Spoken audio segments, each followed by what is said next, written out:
और खांसी के लिए बेहतरीन दवाई बनाओ। दवाइयाँ तो बेशुमार मैंने बताई हैं, लेकिन एक दवाई बड़ी बाकमाल है। वल्लाह मुझे एक भाई ने बताया, डॉक्टर साहब आपका ये नुस्खा मैंने इस्तेमाल किया, मुझे तकरीबन 20-22 साल से खांसी थी, माशाल्लाह ठीक हो गई। वो क्या है?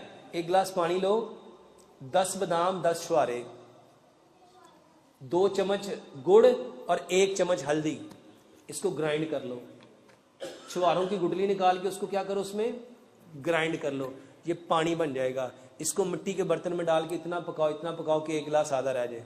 इसको ठंडा कर लो, ये 1 चम्मच हर 2 घंटे के बाद चूसो। खांसी का बेहतरीन इलाज है।